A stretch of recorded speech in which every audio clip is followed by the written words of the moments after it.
Good afternoon, ladies and gentlemen. I am Nirav, moderator for this conference. Welcome to the conference call of Precol Limited, arranged by Concept Investor Relations to discuss its Q1 FY22 results. We have with us today Mr. Vikram Mohan, Managing Director, Mr. Krishnamurthy Pativaraman, Chief Financial Officer, Mr. P. M. Ganesh, Chief Marketing Officer, Mr. Siddharth Manoharan, Head Strategy and Special Projects. At this moment, all participants are in listen-only mode. Later, we will conduct a question and answer session.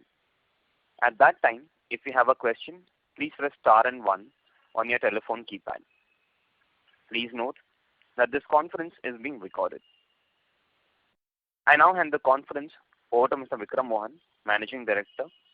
Thank you, and over to you, Mr. Mohan. Thank you for the introduction, Gaurav.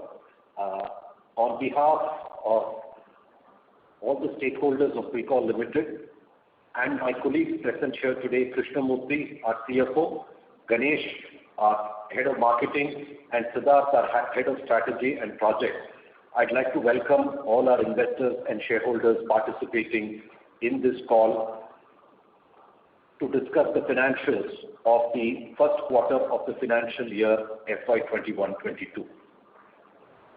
The presentation has been uploaded, and I do hope all of you had a chance to go through the details that was uploaded.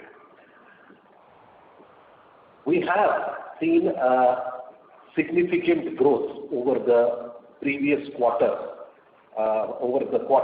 in the previous fiscal year. That is because in the last year at the same time, we had significant closures due to COVID and loss of sales. Nevertheless, this quarter also was quite a suppressed quarter, as initially the western plants of the company were subject to lockdown due to the pandemic, followed by closure of the northern plants of the company for an extended period in May, followed by a very extended closure for nearly 6 weeks of our southern and mother plants of the company, which resulted in significant loss of plant sales in the first quarter. This, compounded by the acute shortage of IC components or child parts in the electronics, has resulted in quite a bit of disruption in the automotive industry, especially for companies like ourselves, which are heavily dependent on electronics compared to mechanical products. Has resulted in significant raw material price increases, most of which has been offset thanks to the gratitude and cooperation offered by our OEM customers, but some of it has to be absorbed by us, which has resulted in some degree of impact on the EBITDA compared to the previous quarters.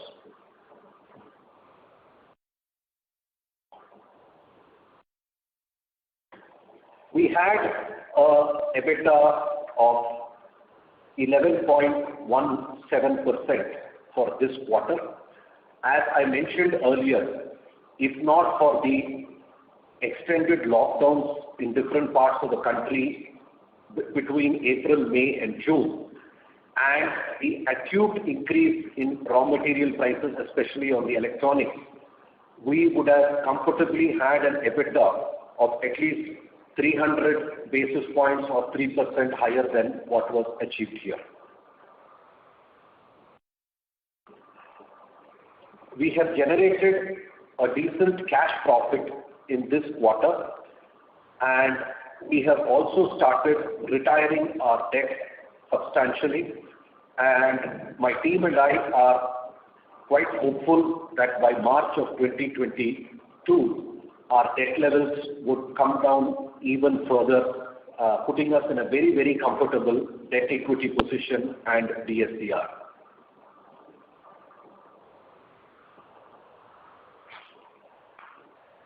Our borrowings are shown in this slide.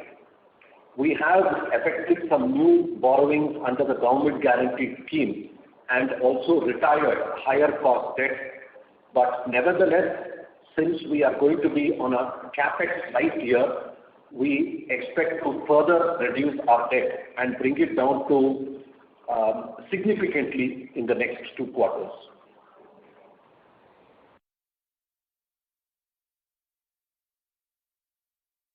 Our consolidated results are also in line with standalone results.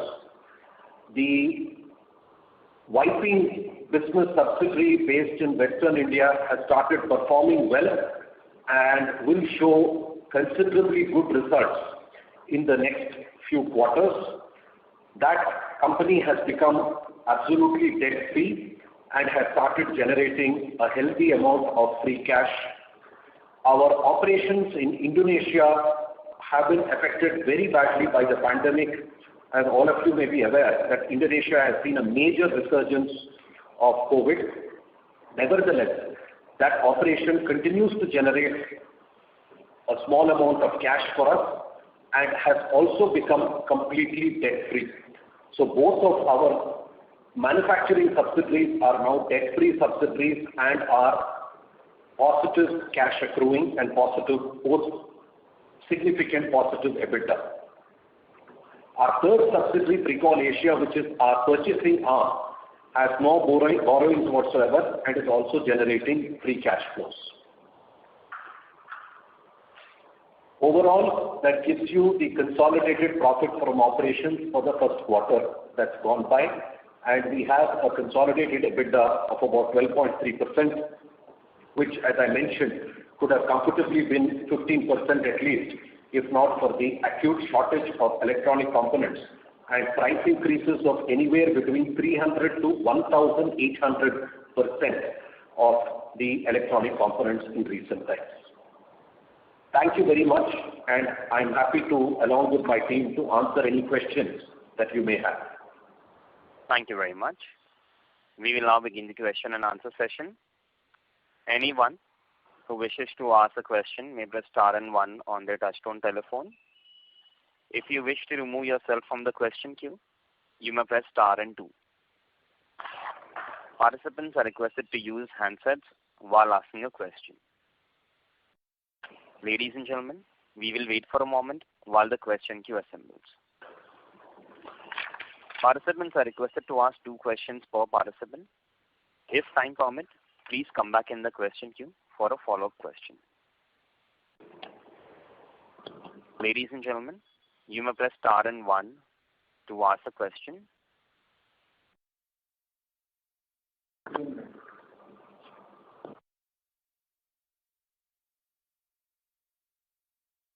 The first question is from the line of Amit Mehta from Sunidhi Securities. Please go ahead.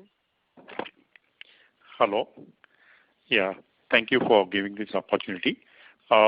Just a question on the sales part. You know, you have reported 316 crore of sales in the quarter 1. Can we know the breakup of these sales between the sales from the new products or from the four-wheelers where you were restricted because of your non-compete clause with Denso, and then how much is from export and how much is from EV vehicles? Can we get some rough color on, this revenue mix? Thank you for this interesting question, Mr. Mehta. Mr. Ganesh, our Chief Marketing Officer, will answer your question. Good evening, Mr. Mehta. Yes. The rough breakup is like last call also we mentioned that our share of business at Tata Motors has been significantly going up. With also PSA as a new entrant into the four-wheeler segment, our percentage, the four-wheeler would be about 10% on the total revenue of 310 crores. Okay. And also our export has significantly grown during quarter 1, which stands at around 15% as of now. That would be the rough breakup. Okay. And how much is from the new product? In fact, last year it was 40% in FY21, if I am correct. The new product continues to be at over 20%, and this is expected to continue at the same percentage in the remaining quarters of this year. Okay. And, this we know the Q1 was, there was, because of the lockdown in the southern Tamil Nadu, the production was affected. How is the situation for the July month and the current August month? Are we at the normal level, operational level?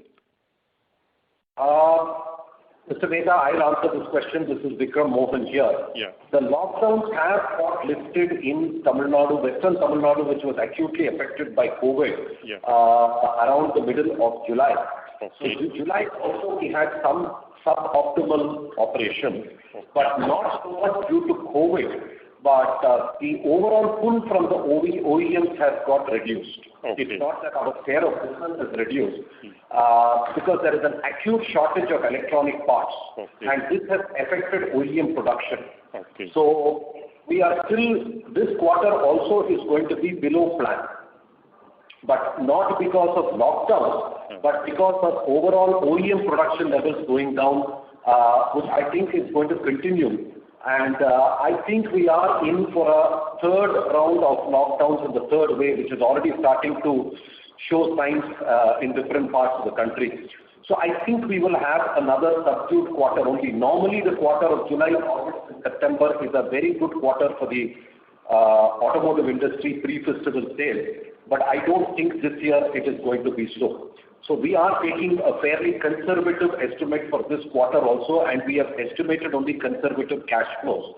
But what is more worrisome than COVID is the acute shortage of electronic components, which is not showing any signs of easing off, and it is affecting various stakeholders in the industry, which is affecting the industry, which I think is going to exist for some more time. When I mean some more time, at least for another 4 to 6 quarters.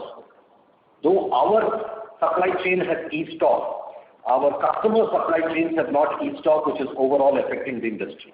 Okay.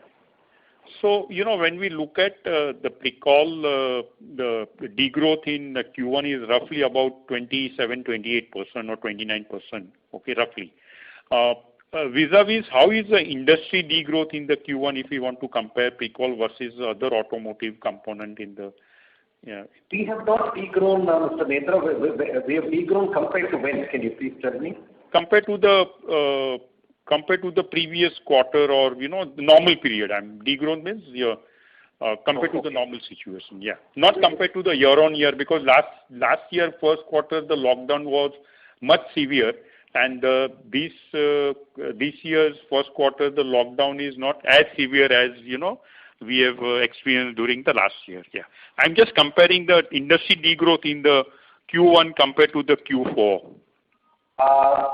See, that's an unfair comparison in the sense, because typically Q4 is a high performance quarter for the industry. Okay. Q1 is always a weaker performance, then Q2 is the peak highest performance, and Q3 is the weakest performance. This is how the automotive industry has been performing for a decade today. Yeah. So when you're comparing sequentially on a Q4 to Q1, it's not a favorable comparison. Okay. But having said that, we are in line with the industry. Under normal circumstances, we should have performed better than industry by 10% because of our increased share of business. Okay. But for Q1, whatever the industry grew or degrew at, we are in line with that. Okay? I expected a 10% better performance than industry because of our share of business increase. But because our southern plants, 2 mother plants in Coimbatore were worst affected in the first lockdown, where we had 7 weeks of lockdown, okay, we were in line with the industry. Okay. This you have in your opening remarks. You have you mentioned about EBITDA margin. You said that it could have been 3% higher than what you have reported. So then, do you think that the Pricol can report EBITDA margin of about 14%? In a normal at a normal level of operation? Do you mean that? We have reported 14 to 15% EBITDA margins at normal levels of operation, and barring the surge pricing in the electronics. When I mean surge, it's not by 10% or 20%. It's been between 200 to 1,800% price increases. Okay. We are operating at this margin level. So Yes. So we will suffer this 2 to 2.5% EBITDA loss till the electronic prices come back to normal. We are taking internal cost control measures which have helped us deliver this EBITDA. And hopefully with some more measures and hopefully COVID not being so impactful in the third wave, and hopefully the electronic shortages not affecting the OEMs. There are too many hopes on external factors that we are not having under control. We will perhaps to itself deliver a better EBITDA, definitely not 15% or 14%. Okay. Can I continue more questions or shall I come back in the queue? Please continue. Yeah. So the export is almost 15% during the current year, which is approximately 45 crore. Is it correct in Q1? So, yeah. So can we say that we are hinting towards 200 crore annual export revenue, going forward? We are actually aiming for, in about 3 years' time strategically, for the exports to be about 20% of our annualized revenue when we are at around 2,000 crores of sales. And we are on track for that. Let's not take it quarter by quarter because there have been a lot of shipping disruptions. There have been a lot of, the Suez Canal closures, which have all putting things into, non-predictable manner. But a lot of export business has got added, committed business capacities have got created, and we are on track for it to be 20% of our business in 2 years' time, when hopefully things come back to normal and our turnover should be somewhere in the region of about 2,000 to 2,100 crores. Okay. And regarding the four-wheeler, where you have already, you are on the Tata platform and one more company use it, I think Peugeot use it, correct? Yes. Yeah. So right now it is 10%. So, Mr. Mehta, four-wheelers are two segments. We are very strong in the four-wheeler and commercial vehicle segment. Okay. We are now talking of four-wheeler passenger vehicle segment, which is specifically car, where from a zero market share we are building up. Okay. And the last question is on the debt repayment. We were 170 crore of debt as on March 21. So what is the current, as on 30th June, what is the net debt we have? It is there in the presentation showed we were not at 170 crores, we were much higher than 170 crores. Okay. And the presentation has clearly the net debt movement figure. Okay. And also what debt we added and what we reduced. Okay. I'll have a look at it. Yeah. Thank you. Okay, thank you. Thank you very much. Participants, you may press star and 1 to ask a question. The next question is from the line of Kush Gosarani from InCred Asset Management. Please go ahead.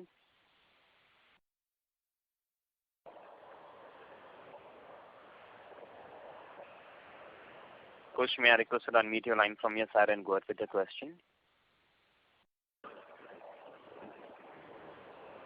Kush, can you hear us?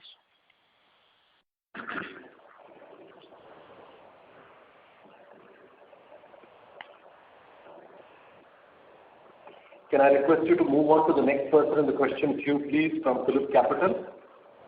Due to no response, we move on to the next participant. The next question is from the line of Dhiral from Phillip Capital. Please go ahead. Yeah, am I audible? Yes, sir, you are. Yeah, good afternoon, sir. Thanks for the opportunity.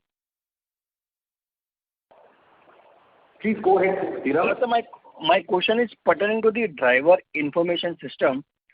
So what are the new developments which we are doing into that segment particularly, sir? There are a lot of technological improvements that we have done in the driver information system. I will let our Chief Marketing Officer Ganesh take that question, please. Dhiral, on the driver information system, the significant change in technology is the TFT. Earlier we had LCD, which is static information. Now we are moving into a lot of dynamic information using the TFT technology. This is number one. Second thing is we have moved significantly into the connected vehicle solution. Starting from the NTORQ in 2018, where we were the first to launch the connected vehicle solution into the two-wheeler.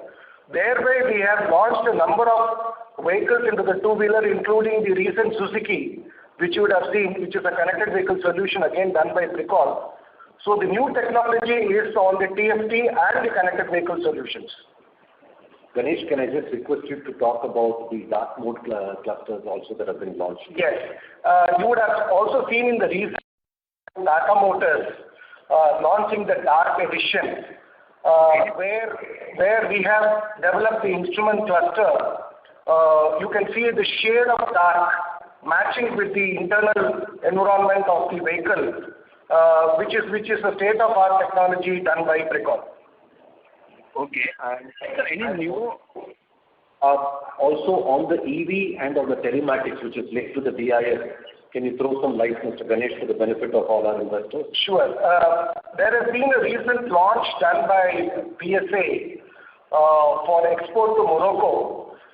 This is one of their first of kind of EV vehicle, which they have started building up at their Morocco facility. So we are supplying an EV car cluster, which is exported to PSA Morocco. And also, we have launched a number of connected vehicle solutions for the EV two-wheeler as well. You would have seen the recent iQube, which has been launched by TVS, which is with a TFT connected vehicle EV solution. Okay. And so any Viral, in the cluster technology, on the pumps also we continue to work on the pumps division and the controllers. We are working on new technology. Our technology spend continues to be a robust 4.5% of our sales, which is going to keep us ahead of the competition in the coming years. Okay. And so any new collaboration which we are planning or which we have entered into for upgrading our technology or technology know-how? I'm very proud to inform you that I am in line with the PM's message of Atmanirbhar in manufacturing. We are Atmanirbhar in technology also. I'm proud to state that we have not had any technical collaboration for technology. We have paid no royalty for technology compared to our competition. All our technology is developed in-house, which is why we spend double of what our competition spends on product and process development, and which is what is giving us results and helping us increase our market share. Okay, that's very good, sir. And lastly, about the debt, sir, any timeline to become a debt-free company? If all goes well, by December 2022, but definitely by March 2023, provided the world does not have any surprises for us. Okay. Thank you so much, sir. That's it from my side. Thank you. Participants, you may press star and 1 to ask a question. The next question is from the line of Shashank from ICICI Securities. Please go ahead. Yeah, good evening, sir. Sir, in the initial remarks, you mentioned that you have to absorb some amount of price hikes because of raw material cost, whereas the numbers on the consolidated basis that you report, there is an expansion in gross margins. So, can you please help us understand why there is a difference between your commentary and the numbers reported? If not for those absorption of the surge pricing, commodity prices we have an indexation system with our customers. Though we have had an impact, it is going to come back after 1 or 2 quarters. So I'm going to split that into 2 parts. There is a surge pricing, and there is because of the electronic commodities, which if not for our internal cost control measures, our EBITDA would have taken a much bigger knock. So what you are seeing is net of all improvements what we have been able to absorb. Otherwise, we could have comfortably delivered another 200 to 250 basis points of EBITDA or 2.5% of EBITDA. That's what I'm alluding to. So for us, RM cost was only in the range of 70%, right? For this quarter, you are not very clear. I'm not able to hear you, Mr. Shashank. Can you be a little more clearer, please? Your voice is garbled. Yeah. Sir, the raw material cost for us in last quarter was roughly 70%, right? In this quarter, it is 67%. So is this a sustainable run rate going forward for us? Or is there any one-off? No, this is also dependent on the product. It's because of the exports, more importantly, where our margins are higher. And it is becoming a little unpredictable, the raw material cost, okay? Because especially the ICs and electronics, because we are forced to pay premiums and buy what is available in the market. So like I said, the price increases have been anywhere between 200 to 1,800% increases for the ICs, which is, we are not able to plan for such situations.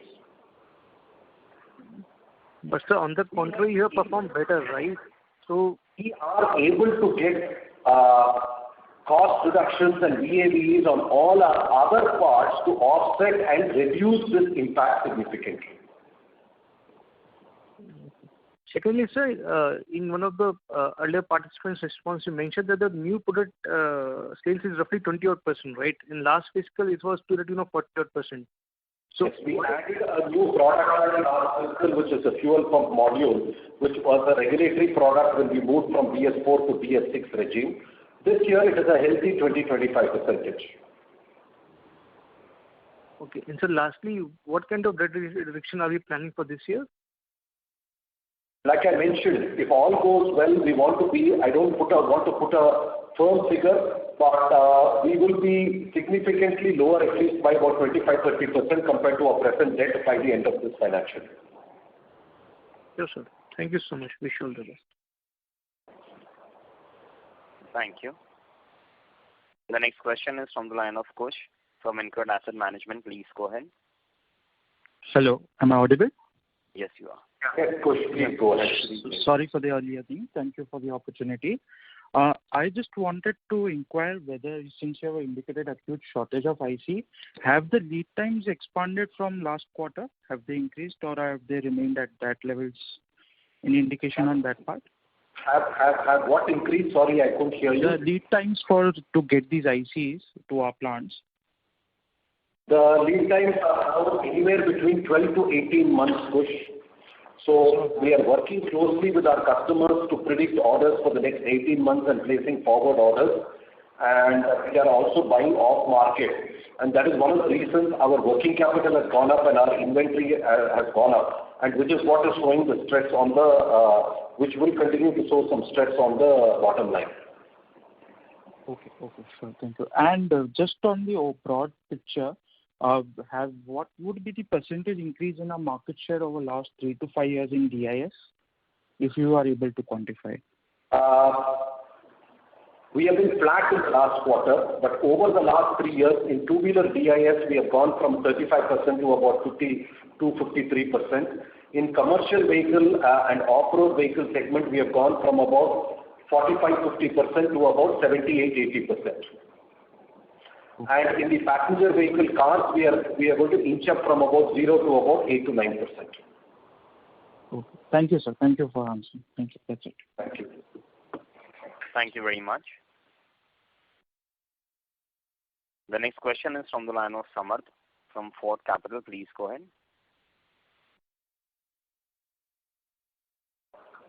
In our for the ICs that we procure, do we have any minimum order quantity for this? And generally, how much was the normal inventory that we used to hold earlier versus the situation now? We are holding about 25 crores additional inventory compared to, we typically have about 12 inventory turns. So I don't want to give a figure, it is basis sales. It's about 12 inventory turns. But about 25 crores additional inventory we are holding on account of the IC shortage. Okay. By when do you see this situation improving on the IC shortage side? Overall, for the industry, indications are showing it is going to normalize after about 6 quarters. These are what we are predicting. Okay. And sir, on the gross margin side, do the products that we supply in the electric vehicle generate more gross margin than the ones we are supplying for traditional IC engine vehicles? No, not necessarily. But we have moved up the value chain. So it's a higher fixed cost absorption in the newer generation vehicles. And our exports continue to give us a good gross margin. And it is when you move up the value chain to connected clusters and TFT clusters, margin per cluster rupee value is higher compared to a conventional mechanical cluster. Okay. And the gross margins that we have reported means they are seeing the raw material situation, the numbers seem to be quite well at 33%. Do you see this continuing going forward between 33-34% range earlier compared to earlier, which was 30-31%? With a plus or minus 2%, we will see a variance based on the product mix. Based on what the OEM is going to sell. Because, for example, in the month of July, TVS and HMCL, what they predicted to what they sold has been so different. So this is going to keep going because it makes what they are getting because of the IC shortage. So neither is the customer able to predict nor are we able to predict. It's a very, very peculiar situation. I've been in the industry for so long now. My head of marketing has been in the industry for so long now, and we have never seen a dynamic situation as we see today. Okay. Thank you, sir. That's all from my side. Thank you. Thank you. A reminder to all the participants, you may press star and 1 to ask a question. The next question is from the line of Manish Srivastava from Amla Management. Please go ahead. Hi, sir. Thanks a lot for letting me ask question here and for a very good set of numbers in the context of the COVID-affected quarter. I just wanted to understand a bit more on the balance sheet side, one or two issues. One, I noticed that, your standalone debt has gone up by about 31 crores, gross debt, and consolidated gross debt has gone up by about 14 crores only, okay? So which basically tells me that about 17 or 18 crores of debt has been repaid at your subsidiary level, and that was all that the debt was there at the subsidiary level. So is it right to assume that all the debt at subsidiary level has been paid off? Two, is it the Indonesian subsidiary we are talking about? And in general, what is the operating plan of the Indonesian subsidiary? Because clearly to fund that debt payoff, you would have moved more money from here. So there would be some thought process on the operating side in terms of what I'll be looking to do there at the Indonesian subsidiary level. So what's the plan there? That's one. Two, from the debt increase... Manish, let me take one question at a time so that it's easier rather than have a question queue. Yes, we have from the parent paid off some of the debt in our subsidiaries because we wanted to exit certain banking relationships. Certain banks that were not supportive during our difficult times in the past 2 years. We rejigged our portfolio, so we decided to exit certain banking relationships. So certain monies were moved to our subsidiaries in both our subsidiaries and they paid off and debt. So overall consolidated, you see a movement in the debt and standalone the debt would have gone up. I will talk to you about our plans both for our Indonesian subsidiary as well as for our other subsidiary in India, which is, we have three subsidiaries. One is only a buying house based in Singapore, which only does all our buying of our parts for only the Precon group. There is no external business. So that is going to be completely tied to the fortunes of Precon, where we are getting some cost arbitrages of buying in Singapore and lower costs, LC rates, etc., which is giving us some benefits overall. The Indonesian subsidiary will continue to remain flat, will continue to generate very little amount of cash, nothing significant to write home about at least for another 2 years. Because we don't have visibility for very big new business there for the next 2 years. We have started some exports business from Indonesia to America on pumps for Harley-Davidson and also to BMW because of the free trade agreement between Indonesia and the US, thanks to the anti-China rhetoric. It started off as a small base which will grow in the coming years, but it's not going to be very substantial. But it's not going to be a loss-making subsidiary. It is not going to suck up any cash. It will accrue a little bit overall to the EBITDA. Whereas interestingly, the subsidiary in India, the White subsidiary, which though not a core business, I must commend my team on a remarkable turnaround there, and that is going to significantly see some business increases and also free cash flows coming back to the parent company. That is going to see some significant developments because a lot of new business has been won. We will be putting some investments to cater to that business, but that will be catered to by that business itself and will not require hopefully any funding from the parent. But if the business increase is going to be far in excess of what we anticipated, then perhaps the funding to cater to that business increase is going to be done. That's with regard to the Indian subsidiary, the Viking subsidiary based in Western India. Great. That's very, very useful. All right. The other question I wanted to ask was like, there's already a lot of cash sitting there in the subsidiaries. Again, is it like is it about like supporting the exports to US that you're keeping the cash there, or any other strategic plans on that? What's the thought around that? There is no spare cash sitting in the subsidiaries, Manish. We are running tight ships in both the places. Okay, because what I saw was in fiscal 21 accounts, the balance sheet, if you looked at the cash that was there, cash/deposits or whatever, which was there in the standalone accounts versus the consolidated account, it sort of suggested that there was about 45 odd crores of cash actually lying there in the subsidiary. So I don't know, maybe that's the wrong way to look at it, but at least there was that difference between consolidated cash and the cash in the standalone books. About 46 crores was the difference. It's definitely not so. I think if you can send a specific query to our CFO, he'd be happy to answer that, because I know definitely, very tight ships in both the places. And, in spite of the small operations, that's why we're able to generate money. If there was spare cash, I would have used that to further bear down debt. Manish, there is no idle cash. There is no idle cash. Since it was a snapshot on the last day of the quarter, we have received some cash, and that gets consumed in the subsequent days.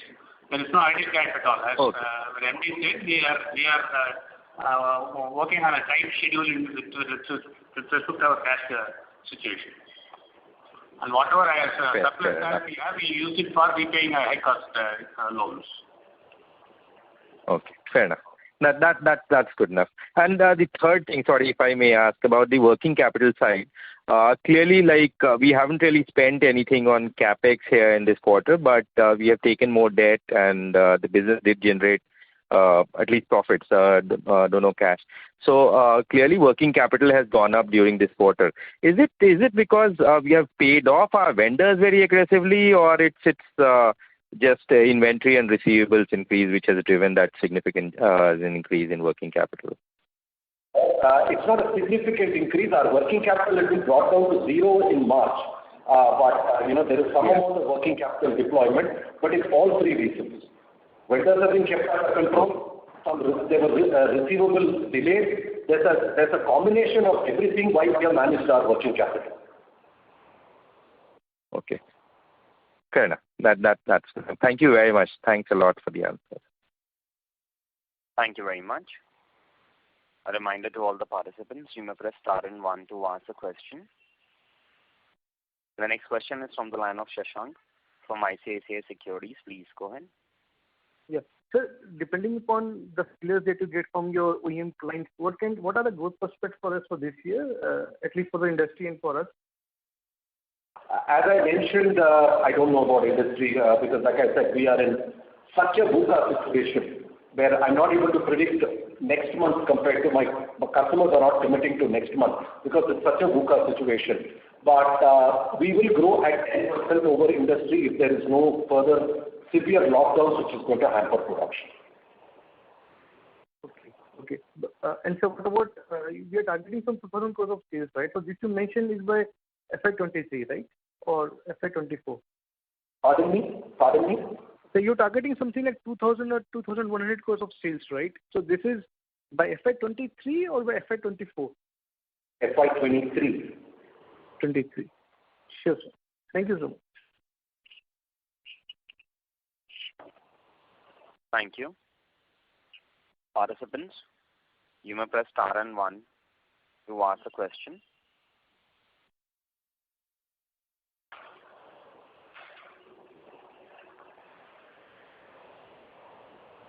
Ladies and gentlemen, you may press. I apologize.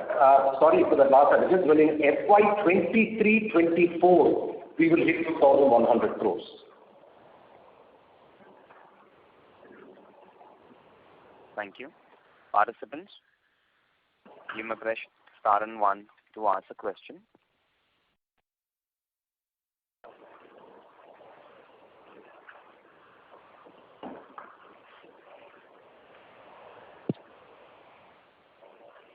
A reminder to all the participants, you may press star and one to ask a question.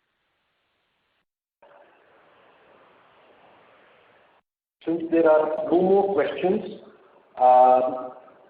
can I thank everyone for having participated investors call on behalf of my team, and thank you all for your questions and your patient hearing.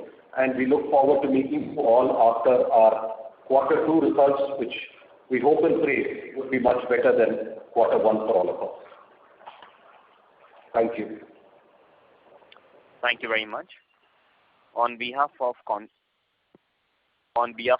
Investor Relations, that concludes this conference. If you have any further queries, please send us an email to gaurav.g@conceptpr.com. Ladies and gentlemen, you may now disconnect your lines.